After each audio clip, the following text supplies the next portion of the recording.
Não, eu queria dizer o seguinte, nós que estamos atuando na área de TV pública e TV educativa, o nosso desafio é muito grande, porque hoje, quando qualquer cidadão normal hoje tem um leque, quando liga a televisão, um acesso no mínimo de 100 canais de televisão. Tem TV aberta e TV a cabo, no mínimo.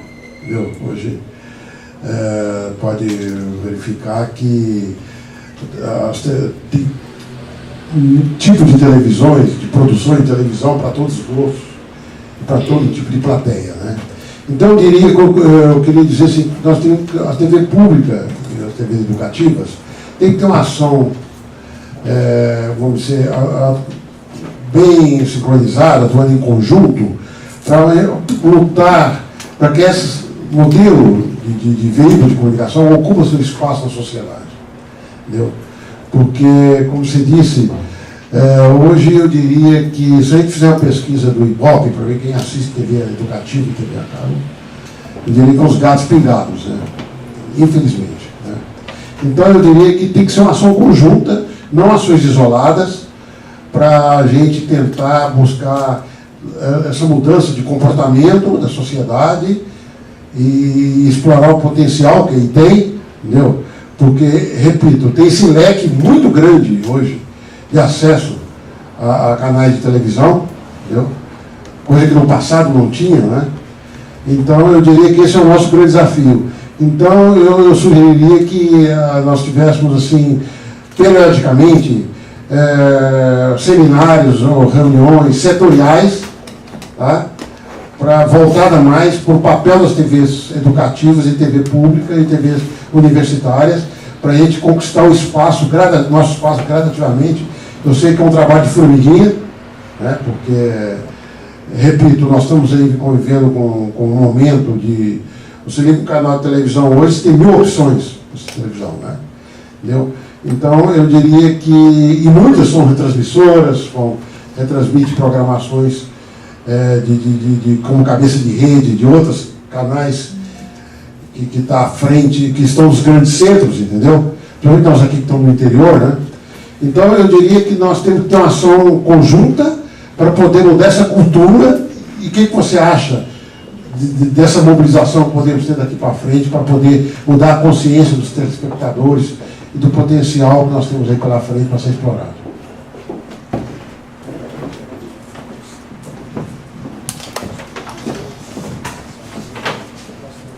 Bom dia, Israel, bom dia, público.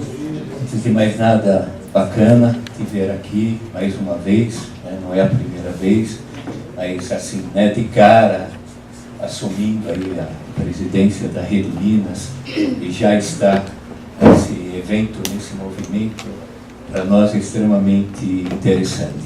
Eu começo o que o professor Amaral, né, ele falou, eu pego carona no que ele disse, até porque também já estava pensando alguma coisa assim, que Minas tem diversas universidades públicas, né, estaduais, federais e tal.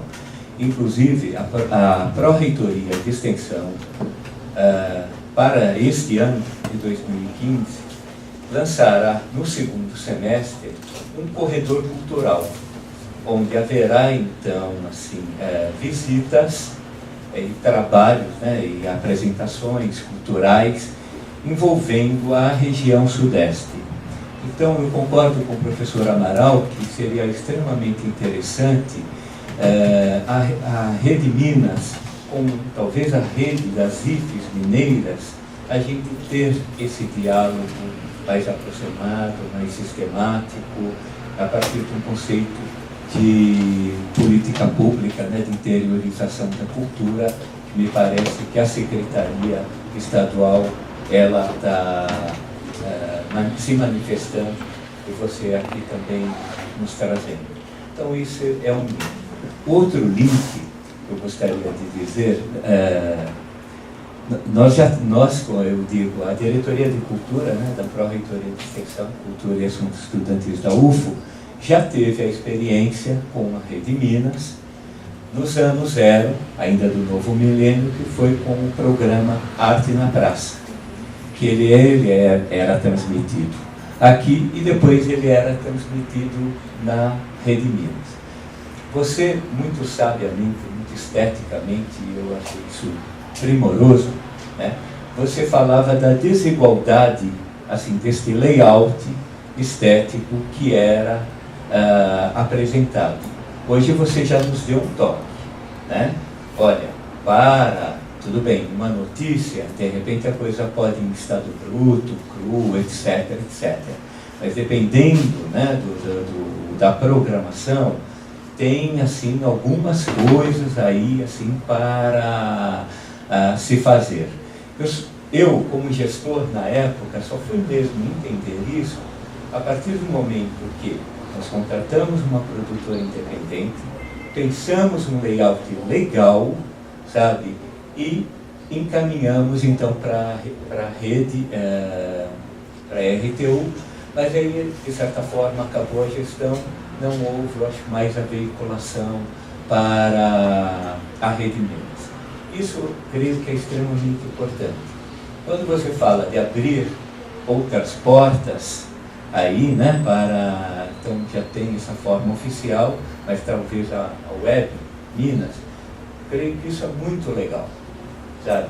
Creio que isso é muito legal, dá para colocar as fases mais experimentais, as fases mais brutas e ao mesmo tempo aí aquilo que de repente não vá para a rede oficial, vamos dizer, né?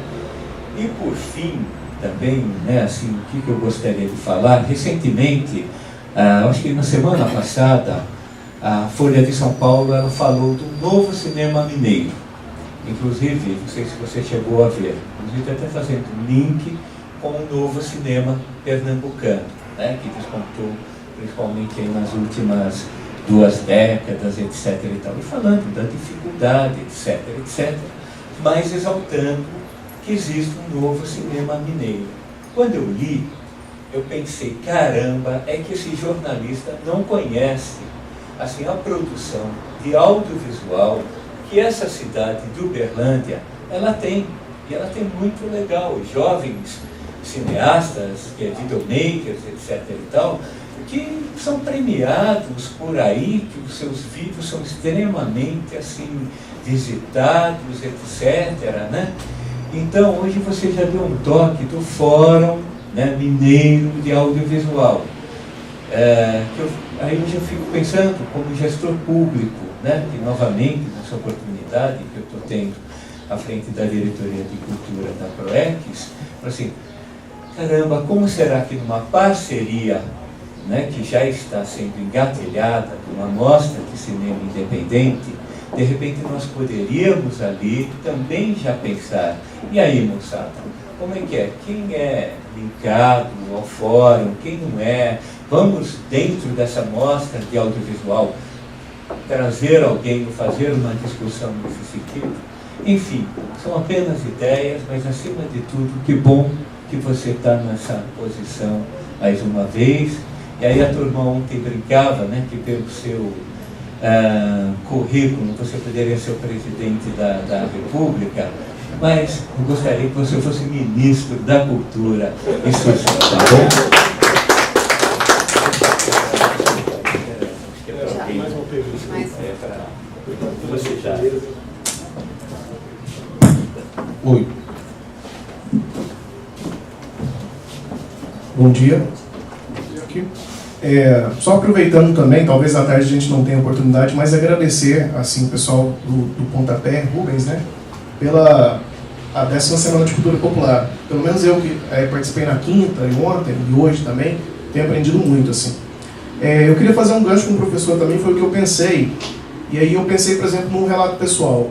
O tempo que eu tive lá no Rio estudando, num projeto de extensão da Unirio, paralelamente eu tive que trabalhar e trabalhei no Ministério Público, né, como supervisor. E aí eu fiquei pensando o seguinte, todas as ações ali, por exemplo, do Estado do Rio de Janeiro, eram concentradas, por exemplo, na capital. Né? Aí eu fico pensando, eu fiz um paralelo, quer dizer, trazendo pela sua palestra o contexto de Minas. Né? E eu queria saber assim, o que você pensa com relação, por exemplo, talvez a descentralização E no sentido assim, de ter algum escritório local, né, por exemplo, em Uberlândia, pela importância geográfica do Triângulo Mineiro, o que você pensa com relação a isso? Mesmo diante de todos os desafios que você mencionou. A pergunta é em cima disso. Bom, antes de tudo, queria saudar a presença de duas figuras proeminentes da Unifoquinho nessa conversa. Acho que isso é um bom sinal desse momento, né? O nosso primeiro ativo que a gente precisa de fato ativar é a relação que já existe, né? A gente precisa requalificar essa relação com a rede de parceiros. Nós tínhamos 40 emissoras que historicamente ficaram ao Deus dará, sem nenhum tipo de carinho, de cuidado mínimo, de relacionamento mínimo, de atenção. E nesse momento eu vou fazer, a primeira mudança que eu vou fazer essa semana na TV é constituir uma área de rede e de relacionamento para que isso seja uma prática cotidiana. Claro que não quer dizer que não haja diálogo algum, porque o jornalismo da TV sempre trabalhou, sempre fez esforços para tentar identificar reportagens que possam vir a ser produzidas pelo interior, nessa rede de parceiros, que tivessem interesse para levar ao telejornal. Todo dia tem uma coisinha aqui, uma coisinha ali, mas é uma coisinha aqui, uma coisinha ali. É um esforço que é feito por duas pessoas em turnos diferentes, ficam ligando, mandando e-mail para todo mundo. A gente precisa criar um outro fluxo, a gente precisa estimular isso. E eu acho que essa ideia da Web TV ela é sobretudo para isso, para reativar, né, esses polos, primeiro para identificar onde é que estão os polos de produção e criar um fluxo de mão dupla, de lado a lado, né?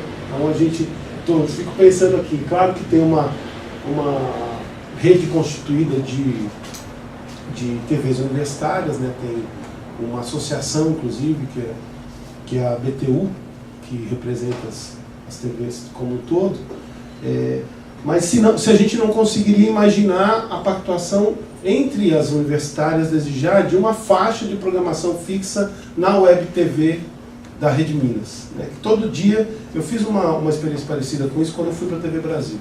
Eu fui o segundo profissional convidado para fazer parte da operação que implementou a TV no Rio de Janeiro. Coube a mim, por exemplo, escrever o roteiro do primeiro dia de transmissão da Rede Minas, da TV Brasil. Ficou mais de 10 horas no ar, ao vivo, foi uma loucura. Quase perdi os cabelos que me restam. Mas foi uma experiência interessante naquele momento, porque o que eu estou tentando fazer agora para dentro do Estado, eu tentei fazer para o resto da rede pública de televisão. A gente montou naquela época uma faixa de programação à noite com programas de emissoras do país todo. Todas as emissoras que tinham produção própria consistente, evidentemente. Como é que eu organizei isso lá? Eu era o gerente executivo de conteúdo, né? Na segunda-feira, eu colocava um programa de uma emissora, agora não me lembro exatamente, mas do Norte. Na terça do Nordeste, na quarta do Centro-Oeste, na quinta do Sul e na sexta do Sudeste. A gente pode muito bem fazer um exercício parecido com isso, você sabe? Tentar mapear onde é que estão as emissoras, em que regiões do estado elas estão, e organizar, se não houver produção contínua suficiente de programas, não só para o telejornal, porque em geral as emissoras locais produzem telejornais, né? Pela escassez de recursos, elas têm mais dificuldades com a produção de programa, e quando produz programa, em geral uma deficiência como a que a gente enfrenta lá também, né?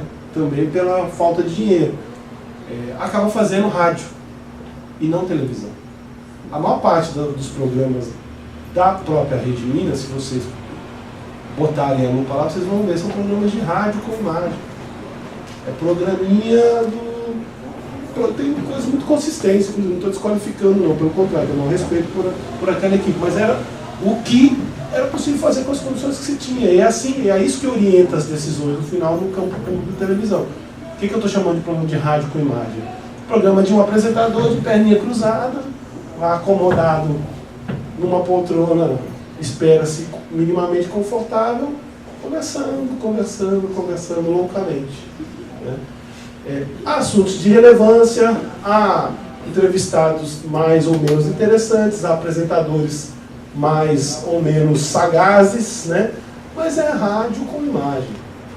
E o primeiro desafio da rede pública de televisão é produzir audiovisual. Então, o enfrentamento para dentro, ali, o meu primeiro desafio é esse: como é que a gente cria outros formatos, como é que a gente trata desses temas com outra linguagem, com uma inquietação maior, de uma maneira mais sedutora. Como é que a gente captura a audiência?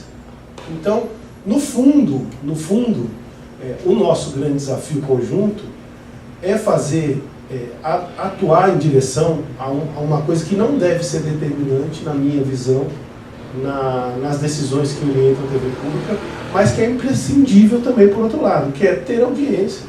Qual o sentido você gastar? O orçamento da Rede Minas hoje é algo que oscila entre 20 e 30 milhões por ano.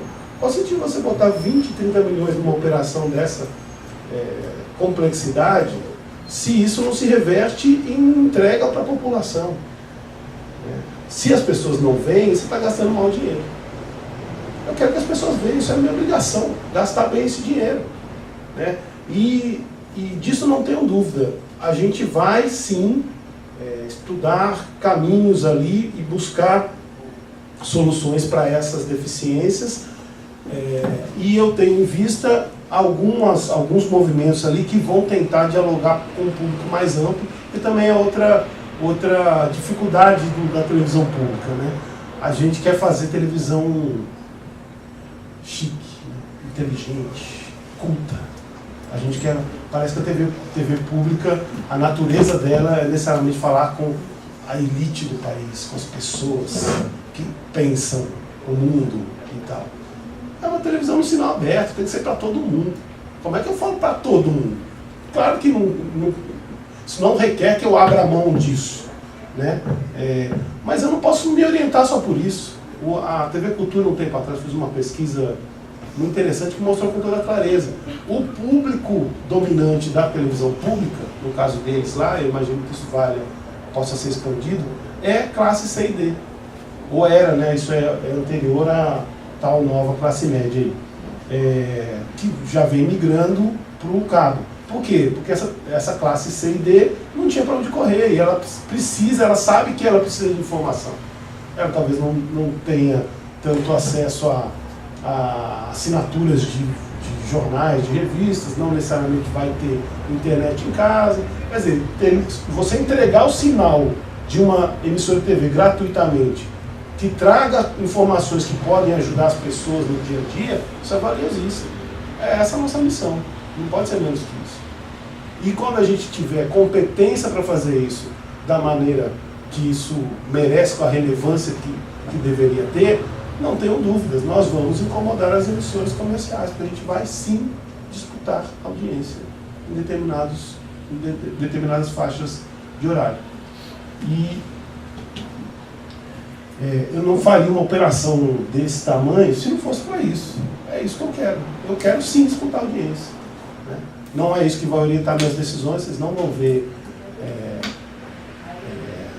quadros de mulheres bem torneadas procurando sabonete na banheira ali na Rede Minas. Lamento, se alguém tinha essa expectativa, desculpe frustrá-los. Não é esse o caminho da disputa de audiência que nós vamos trilhar. Né? Não é o da apelação, não é o do esforço que as TVs comerciais fazem para tentar mover a emoção das pessoas ou o tesão das pessoas. Né? Não é isso. A gente quer fazer isso pela via racional. A TV também lida com emoção, mas há formas mais dignas de se fazer isso sem precisar de tanta apelação. O professor Amaro, não tenha dúvidas, é disso que se trata. A gente vai trabalhar juntos, sim. E a questão da audiência tem a ver com isso. Só abrindo um parênteses, essa busca de uma identidade para as TVs, todas as TVs públicas ou educativas, Eu fiquei sabendo aí que tem TV educativo para sobreviver, está dando espaço para igrejas evangélicas. Só quer uma notícia mais esdrúxula ainda? Uma das emissoras da nossa rede, com o perdão, eu vou evitar dizer qual é para que não seja ofensivo, porque eu também sei da dificuldade das pequenas de se manterem, né? Mas um dos programas que ela exibe no sábado à noite é um programa de transmissão de casamentos. Olha que alegria. Então como é que o governo não pensou em criar uma secretaria de casamentos? Isso deve ter uma finalidade pública, né? Imagina, políticas públicas para casamentos. Não precisam casar. Enfim, mas isso mostra um pouco do estado de abandono também. Eu acho que a gente a gente tem que ter muita parcimônia em relação a essas coisas. De um lado, essas TVs não têm onde cair bota. Se a Rede Minas já passa dificuldades financeiras com o pai grande, imagina essas TVs. A gente tem que criar políticas de parceria que prevejam contrapartidas, inclusive do ponto de vista financeiro, eventualmente. É claro que hoje a gente não tem dinheiro nem para a gente, não vai ter para passar adiante. Mas é essa a discussão que eu venho trazendo para dentro do governo, inclusive.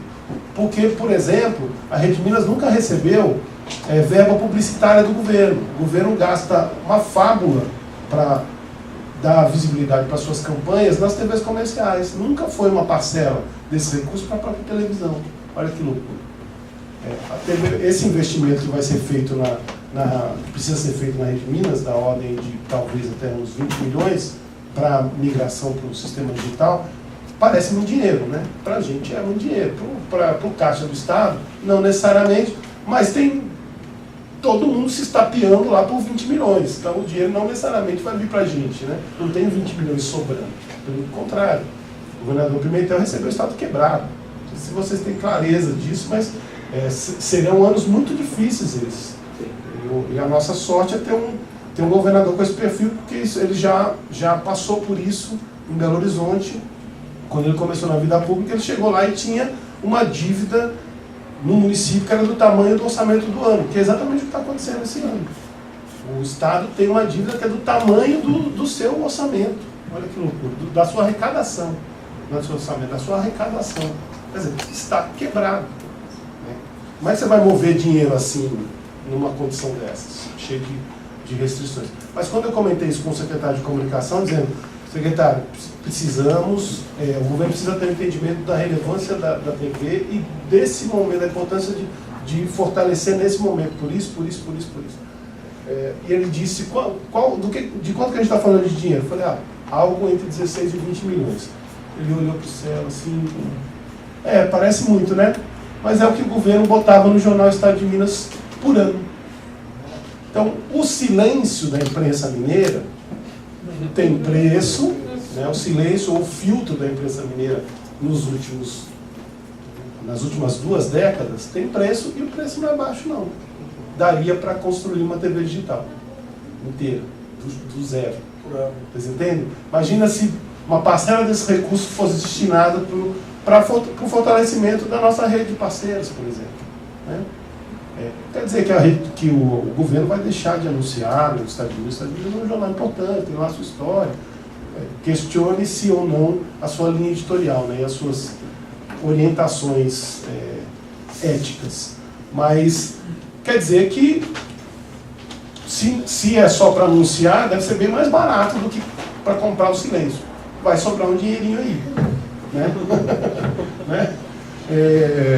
Enfim, a história do seminário, professor, a gente vai fazer, eu já chamei um ex-presidente da TV para me ajudar a construir um programa continuado de capacitação lá dentro da televisão.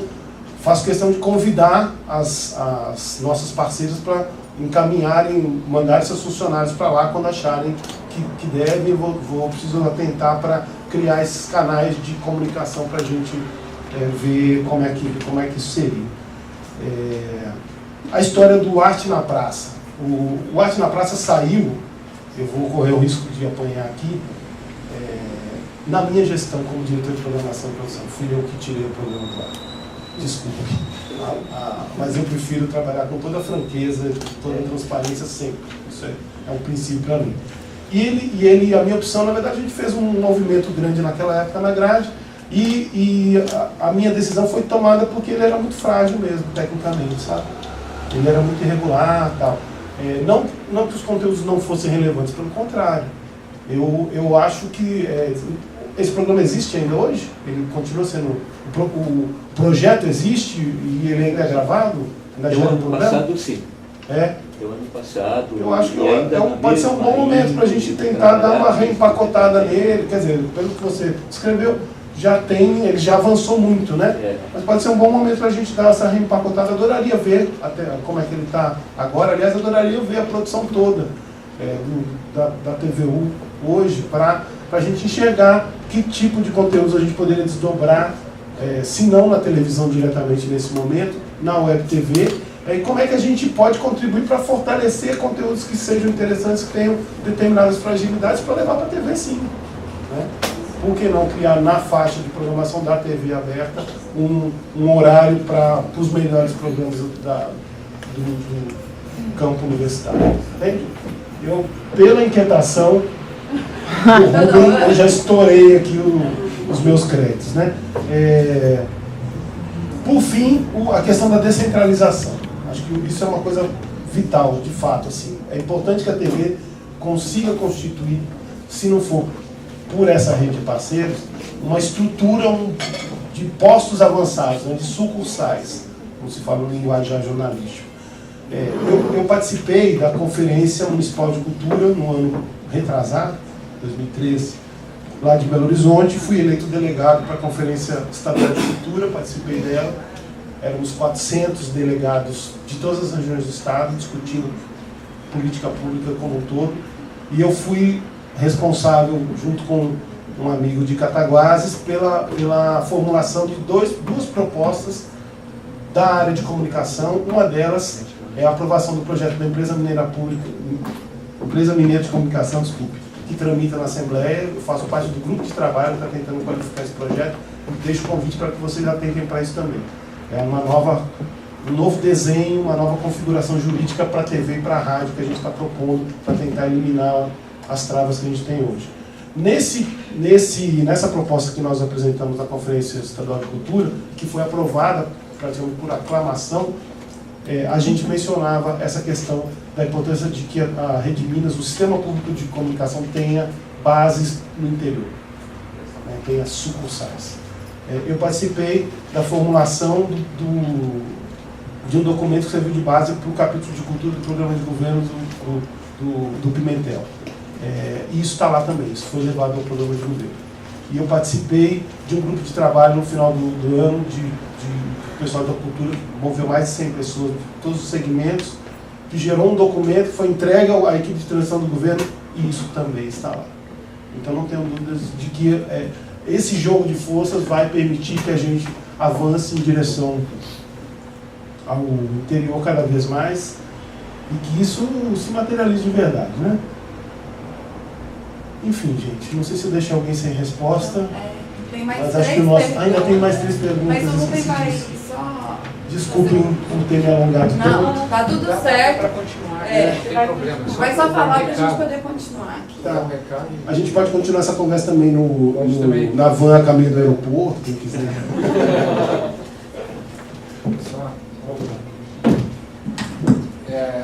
Só agradecer o Felipe Amado e o Israel do Vale, né? E eu comentei que esse encontro, os violeiros e tal, tem uma palavra que vem muito, é a tal da solidariedade, né? Quando a gente vê essa organização dos violeiros conversando um contra o outro, um com o outro, é muito perceptível a solidariedade. E aqui no caso é uma outra palavra, tanto em relação ao Felipe quanto ao Israel, que é generosidade. Os dois foram muito generosos em atender o convite. O Israel, inclusive, isso foi em novembro, acho que até antes da eleição, né, que eu comentei com ele que teria esse seminário, que falei a questão da presença dele, ele falou, eu estou lá. Depois disso a gente conversou, até que um dia eu tomei um susto, fiquei até triste, porque ele tinha sido nomeado para a Rede Minas. E eu falei assim, putz, agora o Israel não vai mais. Como é que o cara vai sair de Uberlândia, recém-nomeado, né? Mas que nada, quando eu liguei para ele assustado, né? Ele estava, não, como é que está o encontro aí? Está organizando e tal. Então, assim, realmente foi de uma generosidade muito grande de entender.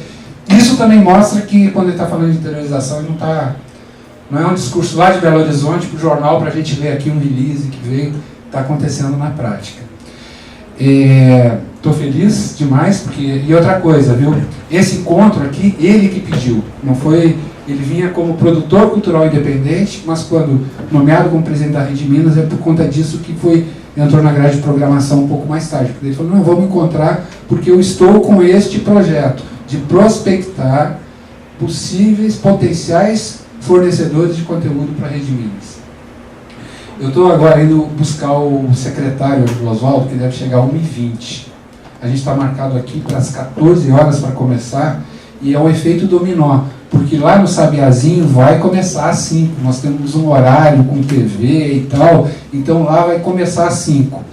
A palestra que começa às 14 horas, ela é imperdível. Se você é produtor cultural, se você pretende viver de cultura, e você está nesse enrosco que nós estamos da lei do incentivo, vale a pena, vai ser meia hora, mas vale a pena entender um pensamento que a primeira vez que eu ouvi, eu falei assim, uai, não é que isso, né? Sabe, parece que é tão simples, tão óbvio, e às vezes a gente não consegue perceber coisas do tipo. Então, o Marcelo Stravis, que vai estar aqui às 14 horas, o secretário vai depender também, nós estamos com um problema de teto, então talvez atrase, mas a gente está programado que ele vai entrar aqui entre 14h15 e 14h30, a gente está com ele, talvez tenha que almoçar no caminho, não sei se ele almoçou ou não. Almoço? Então, alguém vai almoçar? Então, assim, está com essa possíveis imprevistos acontecendo na programação por conta de voo e tal, mas eu acho que vai ser muito importante, né, essa conversa com o secretário, e que também vem trazendo um novo espírito, eu acho, é uma nova vibração que está aí, que eu acho que para a gente aqui de Uberlândia é muito importante. Então é só isso, apelar para que todo mundo esteja aqui às 14 horas em ponto, não percam a palestra do Marcelo Stravis, e depois, no final, a gente convidou a APP, Associação Profissional de Propaganda de Uberlândia, a ACIUB e a OAB. Essas três entidades, elas vão estar aqui, a gente está chamando de o olhar das entidades. Eles, inclusive, se quiserem, não precisam nem se pronunciar, não precisam nem falar nada. Mas o que a gente quer com a estada desse povo todo aqui é abrir uma conversa e tentar um arranjo produtivo para a cultura diferenciado com a cara que Uberlândia tem.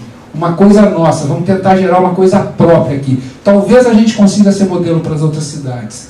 Então, não é uma coisa que está garantido, mas eles vêm aqui com essa intenção de entender nossas necessidades para que depois a gente possa sentar, conversar e propor um arranjo produtivo para a cultura com o apoio dessas outras entidades. Então é isso que vai acontecer à tarde, depois da fala do secretário. Tá? Então, obrigado, desculpa o mau jeito, desculpa atravessar tudo aí. Bom, aqui então, o senhor José. A Cristiane, que ia perguntar, já se sentiu contemplada com a resposta aqui. Passar para o